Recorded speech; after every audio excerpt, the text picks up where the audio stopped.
जिस दिशा में आपकी जिंदगी ने जाना है ना, वहाँ के दरवाजे अपने आप खुल जाएंगे। मुझे ये नहीं पता था कि मैं एक्ट्रेस बनने वाली हूँ। मेरे लिए वो मोमेंट था कि स्मिता जा जी ले अपनी जिंदगी की। मेरे पापा ने ऐसा बोल दिया। मुझे कोई फर्क नहीं पड़ता कि टीवी है या ओटीटी है या फिल्म है। टेलीविजन की अपनी एक जगह है, ओटीटी की अपनी एक जगह है, फिल्मों की अपनी एक जगह है। जो सोशल मीडिया यूज करते हैं ना, वो यूथ है, वो यंगस्टर्स है। उनका मटेरियल मैं तो दे नहीं पाऊंगी। औरतों को अपने लिए तो जीना सीखना ही पड़ेगा। आज की डेट में 90% बच्चे घर छोड़कर चले जाते हैं। मेरा करियर मेरे लिए इम्पोर्टेंट है, लेकिन मेरी फैमिली भी मेरे लिए इम्पोर्टेंट है। आपकी आवाज को सुनने आ रही है प्रभात खबर इलेक्शन एक्सप्रेस। देखते रहिए प्रभात खबर इलेक्शन एक्सप्रेस। नमस्कार, जोहार। आप देख रहे हैं प्रभात खबर डिजिटल और इस वक्त मेरे साथ जो हस्ती जुड़ी हुई है उनको किसी भी तरीके की कोई पहचान की वो मोहताज नहीं है, क्योंकि हम सभी को याद होगा बालिका वधू सीरियल, और उसमें जो आपने मैम सास का जो किरदार निभाया था सुमित्रा जी का, वो आज भी लोगों के जहन में बसा हुआ है। किस तरीके से आप उस कैरेक्टर को जो है वो डिफाइन करती हैं मैम? सुमित्रा का जो किरदार था, आई थिंक वो मेरे खुद के दिल के बहुत करीब है। मैं जेन्युइनली चाहूँगी कि सारी सासें जो हम लोगों के इंडिया में जैसे सास को लेके एक बहुत डर है लड़कियों के दिल में, वो ख़त्म करने के लिए सुमित्रा ने बहुत कोशिश की है उसकी। और ऑल्सो कि मेरी खुद की सास बहुत अच्छी हैं, मेरी खुद की सास का मुझे बहुत सपोर्ट है। तो मुझे ऐसा लगता है कि मैंने जो किरदार निभाया है वो बिल्कुल मेरी मदर इन लॉ जैसे, उन्होंने बिल्कुल मुझे अपनी बेटी की तरह एक्सेप्ट किया है घर में। और मैंने भी काफ़ी यंग शादी कर ली थी, तो उन्होंने काफ़ी सिखाया, हर तीज त्योहार सब चीज़ें मैंने उनसे काफ़ी सीखी हैं। तो जैसे सुमित्रा आनंदी को बहुत सिखाती थी, तो आई थिंक इसलिए मुझे सुमित्रा से जेन्युइनली काफ़ी जुड़ाव है। बालिका वधू का एक सीन था मैम, जब सुगना की शादी गौना होता है और उसके जो हस्बैंड रहते हैं वो उसके लिए फूल लेने जाते हैं और वहाँ पे उसकी डेथ हो जाती है। वो सीन दर्शकों के लिए ऐसा था जैसे मानो उनके घर में कुछ ऐसी घटना हो गई है। सुगना आपकी बेटी का किरदार निभा रही थी, उस वक्त आप भी काफ़ी भावुक थी, क्योंकि बेटी के विडो हो जाने के बाद उसे एक अलग कमरे में रख दिया जाता है। वो मोमेंट आपके लिए कैसा था? मतलब आपको उस वक्त कैसा फील हुआ था? एक्चुअली जब बालिका वधू में वो वाला सीक्वेंस आया था जिसमें विभा मैं कह रही हूँ सुगना विडो हो जाती है, तो वो सारी जो कुरीतियाँ हैं जो हमारी सोसाइटी में हैं, वो विधवा को लेकर वो सब सामने आई थी। एंड एज स्मिता ऑल्सो मैं बहुत टच्ड हो गई थी कि ये लड़कियों को इससे गुजरना पड़ता है, सच में ये सब होता है। और क्योंकि बाल विवाह पर ये शो था, तो बचपन में जो लड़कियां विधवा जाती हैं, उन्होंने तो अभी जवानी देखी ही नहीं, उन्होंने तो अपना जिंदगी जी ही नहीं है। और उससे पहले ही उन्हें एक अलग कमरे में बंद कर देते हैं, उन्हें कलर पहनना मना कर देते हैं, उनका खाना अलग हो जाता है।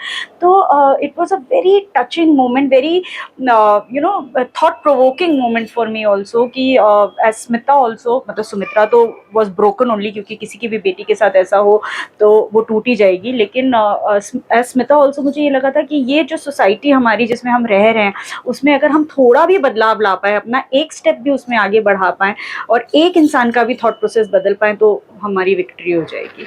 मैम, उसके बाद आपने बहुत सारे सीरियल्स में काम किया। मुझे जहाँ तक याद है अभी भाग्यलक्ष्मी में आप किरदार निभा रही हैं, जादू जिनका उसमें भी आप आई थी, और भी ऐसे कई सारे। आपने सीआईडी में भी रोल किया है। सीआईडी का रोल मैंने देखा था, मुझे उस वक्त ऐसा लगा था कि अरे ये तो बालिका वधू में थी, सीआईडी में भी आ रही है। बल्कि तो ये सीआईडी पहले था एक्चुअली। हाँ, तो ये थोड़ा कंफ्यूजिंग था। हाँ, मतलब एज अ चाइल्ड मेरे लिए भी काफी कंफ्यूजिंग था।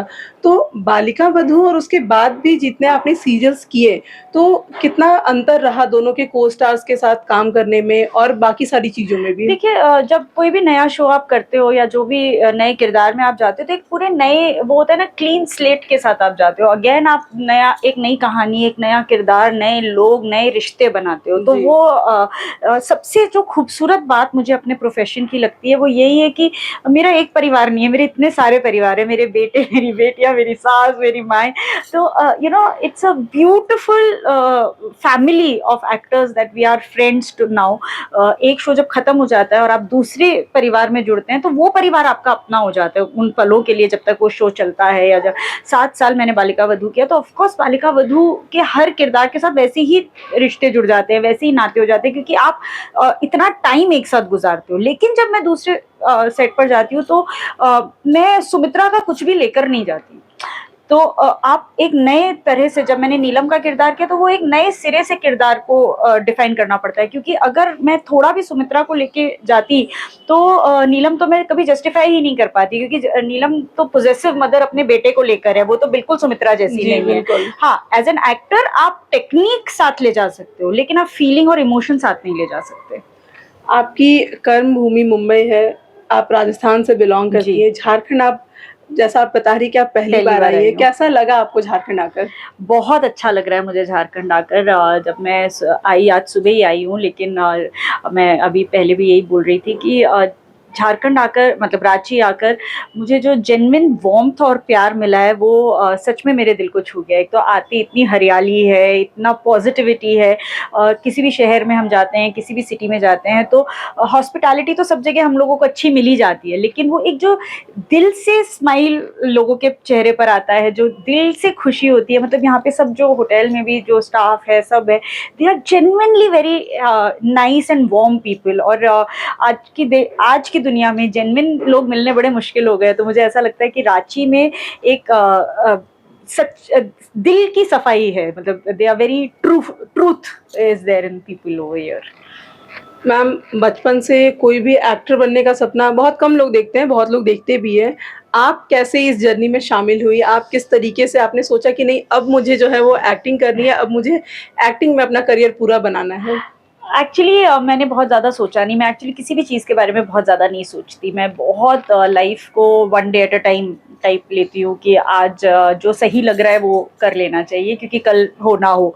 तो मेरा बड़ा फिलॉसफी लाइफ का बचपन से तो नहीं, हाँ, लेकिन काफ़ी टाइम से ऐसा ही रहा है कि जिस दिशा में आपकी ज़िंदगी ने जाना है ना, वहाँ के दरवाजे अपने आप खुल जाएंगे, और जिस दिशा में नहीं जाना है ना, दरवाजे अपने आप बंद हो जाएंगे। तो हर इंसान की एक जर्नी लिखी हुई है, हमें बस उस जर्नी पे अपना फोकस करना है और उस पे हार्ड वर्क करते रहना है और उसको 100% देना है, बस यही हमारा काम है। हम डिसाइड नहीं कर सकते कि कल हमारे साथ क्या होने वाला है। यही तो एक चीज़ है जो हमें नहीं पता कि कल हमारे साथ क्या होने वाला है, तो उस पे फोकस करने का कोई फ़ायदा ही नहीं है।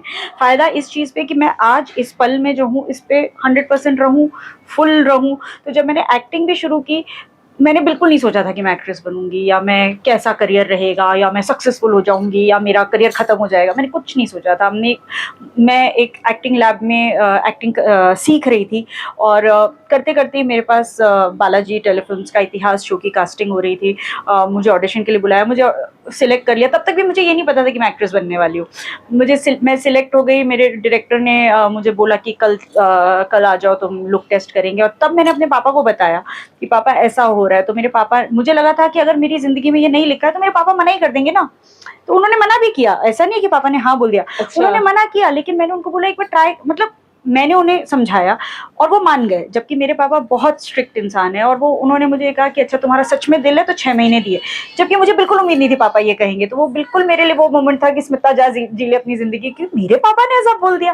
That means it's meant to happen. मतलब ये यकीन करना थोड़ा मुश्किल था। हाँ, और फिर बस फिर उसके बाद मेरे 6 महीने मुझे दिए पापा ने, और 6 महीने में तो मैंने बहुत काम करना शुरू कर दिया। फिर काम मिलता भी गया, touchwood, god has been kind, because ये करियर मेरी ज़िंदगी में लिखा था, काम अच्छा भी होता गया। मैम, एक समय था टीवी का, जब महिलाएं, घर के बच्चे, घर के बुजुर्ग सभी लोग टीवी बैठ करके देखते थे, और उसमें सीरियल्स जो है वो सबसे ज़्यादा महिलाएं देखती थी। लेकिन अभी ओटीटी का टाइम आ गया है, कई सीरीज़ जो है वो लोग ओटीटी में देखना पसंद करते हैं टीवी पे बैठ के देखने से ज़्यादा। तो दोनों में करियर में क्या आपको क्या अंतर लग रहा है? क्या चीज़, बदलाव क्या हुए हैं? देखिए, career wise as an actor मेरे लिए तो मीडियम अलग है। सिर्फ मुझे कोई फ़र्क नहीं पड़ता कि टीवी है या ओटीटी है या फिल्म है या थिएटर है। फॉर मी, मुझे जहाँ अपॉर्चुनिटी मिलेगी मैं तो सब जगह काम करने के लिए तैयार हूँ। हाँ, फ़र्क ये ज़रूर हुआ है कि जो अब नई जनरेशन है, उनका ना कंसंट्रेशन स्पैन बहुत कम है। तो जब कंसंट्रेशन स्पैन कम होता है तो आपको लगता है कि 9 एपिसोड में कहानी खत्म हो रही है तो मुझे ये देखनी है। आपको स्टार्ट टू एंड कुछ मिल रहा है तो आप उस पे, और प्लस उसका कोई टाइम का बंधन नहीं है कि 8 बजे बैठना पड़ेगा देखने के लिए, 8:30 बजे बैठना पड़ेगा देखना। जब मेरे पास टाइम है मैं अपने मोबाइल पे चलाकर देख सकती हूँ। तो वो जो फ्रीडम है वो ओटीटी ने दे दिया है ऑडियंस को। तो इसलिए ऑफकोर्स वो बूम है ओटीटी का, विच इज़ ब्यूटीफुल, क्योंकि अच्छा कंटेंट बन रहा है, अच्छी कहानियाँ बन रही है। जब एक स्क्रिप्ट पूरी स्टार्ट टू एंड होती है तो वो मटेरियल बेटर होता है डेफिनेटली। डेली सोप क्योंकि सालों साल चलते रहते हैं, तो उनका कोई अंत नहीं होता, तो कहानी हर हफ्ते बदलती जाती है, ऑडियंस को एंगेज रखने के लिए कुछ करते रहते हैं। तो आई थिंक बट सरप्राइजिंग बात यह है कि टेलीविजन की अपनी एक जगह है, ओटीटी की अपनी एक जगह है और फिल्मों की अपनी एक जगह है। जो पिक्चर आपको थिएटर में देखनी है वो आप थिएटर में ही देखोगे, चाहे वो कितनी भी ओटीटी पर आ जाए। आप बहुत सारी फिल्मों का आप वेट नहीं करते थिएटर में देखने का, बट फिर भी कुछ फिल्में हैं जिनका आप वेट करते हो। तो आई थिंक सबकी अपनी जगह है। बहुत लोग हैं हमारे पास, बहुत जनसंख्या है जो देख रही है एंटरटेनमेंट। तो आई थिंक सबकी अपनी जगह है और सब अपना काम कर रहे हैं, सब दिल से शिद्दत से अपना काम कर रहे हैं, एवरीवन विल कोएग्जिस्ट। आपकी फैन फॉलोइंग भी मैम काफ़ी ज़्यादा है, फीमेल्स, यूथ और ये एजेड जो महिलाएं हैं वो सभी आपकी जो है वो फैन फॉलोइंग में शामिल है। तो आपके इंस्टाग्राम पे जैसे कि होता है कि रैंडम्स मैसेजेस आना या फिर किसी तरीके की पब्लिकली कमेंट्स आना, तो उसको आप किस तरीके से रिस्पॉन्स करती हैं? क्योंकि महिलाएं जो हैं वो आज भी जिस इवेंट में आप आई थी, आज भी महिलाएं वहां देखकर आपको काफ़ी ज़्यादा उत्साहित हो रही थी। आपके साथ एक सेल्फी लेने के लिए वो लोग काफ़ी ज़्यादा बेचैन थी। But I tell you surprisingly ये बात बिल्कुल सच है कि जो मेरी ऑडियंस है वो ज्यादातर लेडीज है और ज्यादातर एल्डरली लेडीज हैं। तो वो लोग ज्यादा सोशल मीडिया नहीं यूज करती। मुझे जेन्युइनली ऐसा लगता है जो सोशल मीडिया यूज करते हैं ना वो यूथ है, वो यंगस्टर्स है, उनका मटेरियल मैं तो दे नहीं पाऊंगी इंस्टाग्राम पे।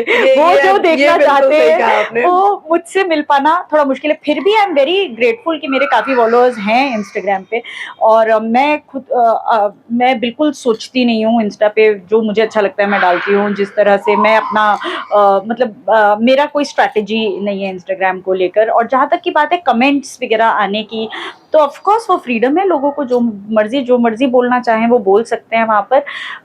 बट क्योंकि मैं खुद भी बहुत ज़्यादा सैवी नहीं हूँ, मैं भी खुद भी बहुत ज़्यादा डिजिटली एक्टिव से ज़्यादा आता नहीं है, मतलब मुझे अपनी बेटी को बुलाना पड़ता है। ये थोड़ा सा मतलब अभी जो महिलाएं ये इंटरव्यू देखेंगी उनके लिए थोड़ा शॉकिंग होगा कि इतनी खूबसूरत, इतनी ज्यादा जानी मानी पर्सनालिटी, और वो कह रही है कि उन्हें डिजिटल मीडिया उतना आता नहीं है। सच बात है कि ठीक है, बेसिक तो सबको आता है, लेकिन अब रील को एडिट करना है, उस पर म्यूजिक डालना है या उस पर वॉइस ओवर डालना है, तो वो सब आई एम स्टिल लर्निंग। मैं ये नहीं कह रही हूँ कि मैं कर ही नहीं पाऊंगी, मैं कर लूंगी, बट धीरे टाइम लगता है, चैलेंजिंग है हमारे लिए, बिकॉज हमने नहीं किया है ये सब पहले, बट अब सीख रही हूँ।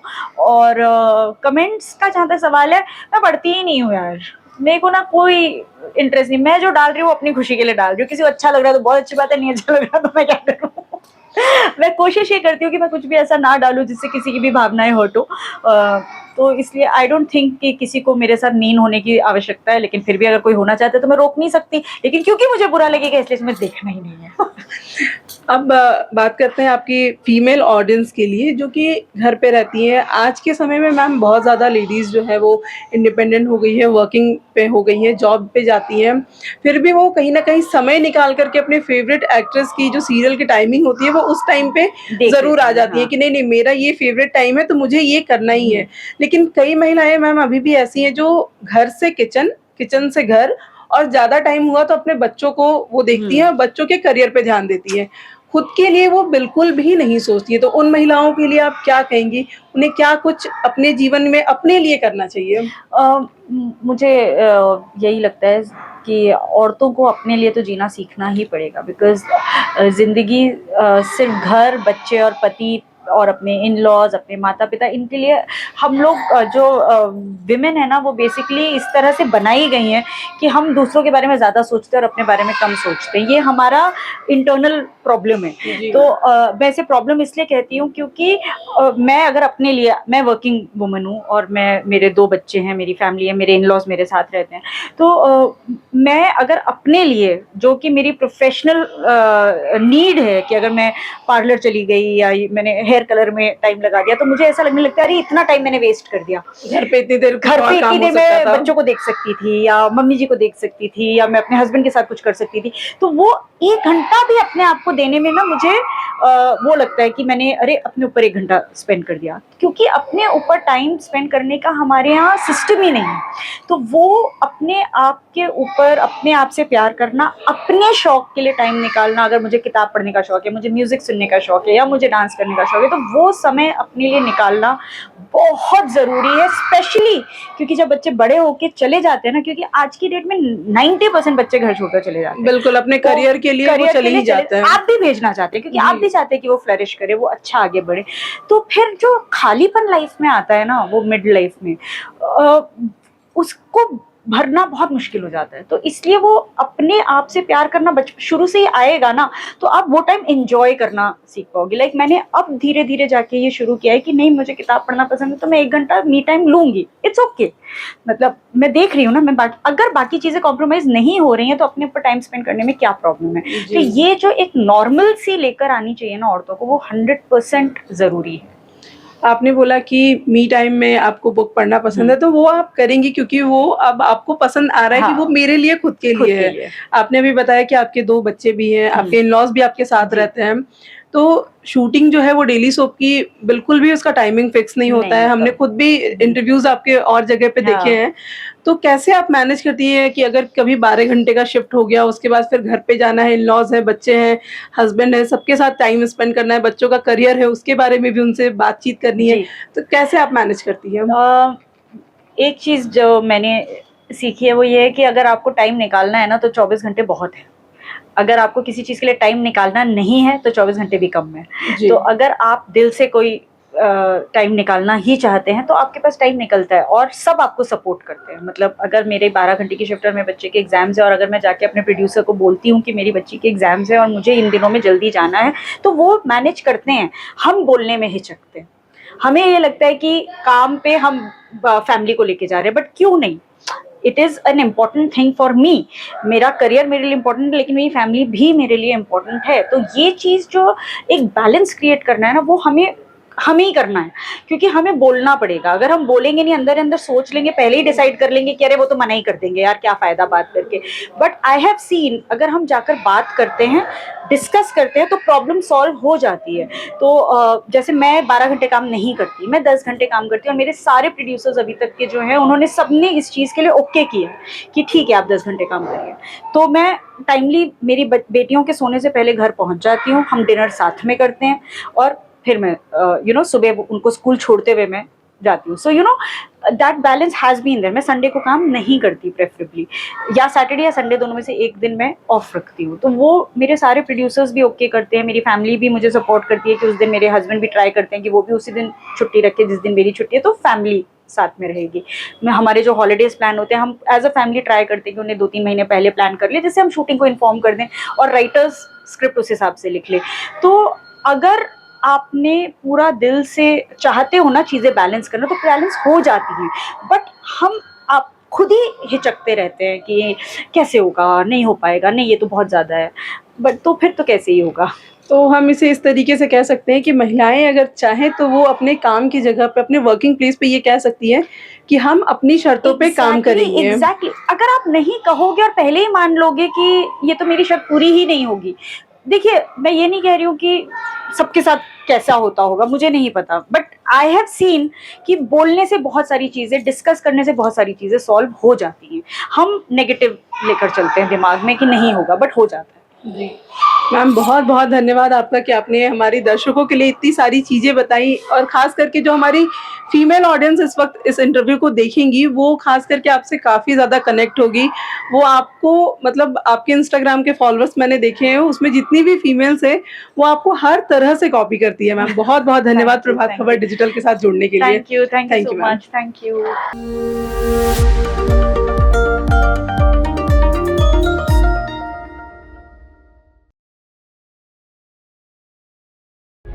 प्रभातखबर.com, विश्वास वही, रफ्तार नहीं।